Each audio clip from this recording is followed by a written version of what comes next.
Ms. Sandoz made me play volleyball barefoot when she saw I didn't have my sneakers, and charming Sadie Kane and Jessica Farmer spent the period playing accidentally stomp on the new girl's toes.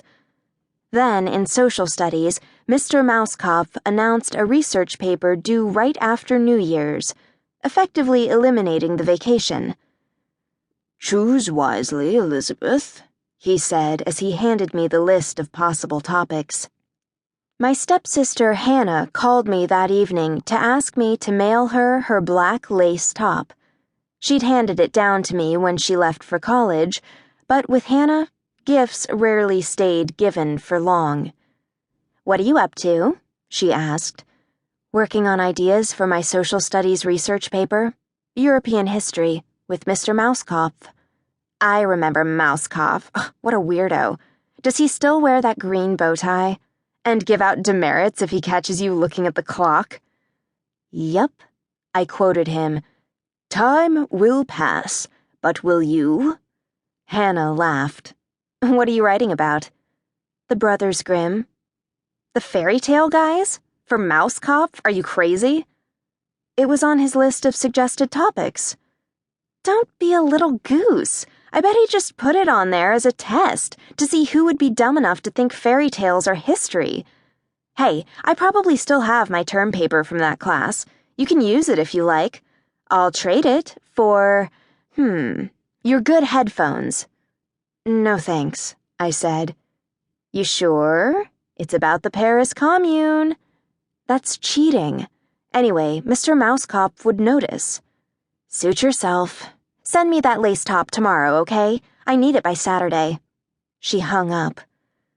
I chewed at the end of my pencil, the one the homeless woman had given me, and stared at the topic I'd circled, wondering whether to follow Hannah's advice about switching topics. Mr. Mousekopf took history very seriously, and fairy tales don't sound that serious. But if he didn't want us writing about the Brothers Grimm, why put them on the topic list? Fairy tales were a big part of my childhood. I used to sit in my mother's lap while she read them out loud and pretend I could read along. Until, after a while, I found I actually could. Later, in the hospital when Mom was too sick to hold a book, it was my turn to read our favorites out loud.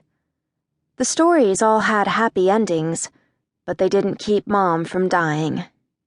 If she were alive now, I thought, she would definitely approve of my learning more about the men who wrote them. I decided to stick to my choice. Strange as it sounds, once I decided, I found myself actually looking forward to the term paper. It would give me something interesting to do.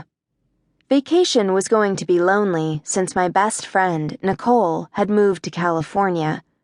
I hadn't made any new friends in the 4 months I'd been at my new school, Fisher, and the girls I used to hang out with were too busy with ballet to pay much attention to me anymore. I missed my ballet classes, but Dad said we couldn't afford them now that he had to pay for my stepsister's college tuition, and I was never going to be a professional dancer anyway. I wasn't obsessed enough, and my feet were too big. Fairy tales might not be history, but as I learned in the hours I spent in the library over Christmas break, Wilhelm and Jacob Grimm were historians. They didn't invent their fairy tales, they collected them, writing down the folk tales and stories they heard from friends and servants, aristocrats and innkeepers' daughters. Their first collection of stories was meant for grown-ups, and I could see why. They're way too bloody and creepy for children. Even the heroes go around boiling people in oil and feeding them red-hot coals. Imagine Disney making a musical version of The Girl Without Hands, a story about a girl whose widowed father chops off her hands when she refuses to marry him. I thought I'd done a pretty good job when I finished the paper, but I still felt nervous when I handed it in. Mr. Mousekopf is a tough grader. A few days after we returned from vacation, Mr. Mousekopf stopped me in the hall, pointing a long forefinger at the end of an outstretched arm. He always seemed to have twice as many elbows and knuckles as other people.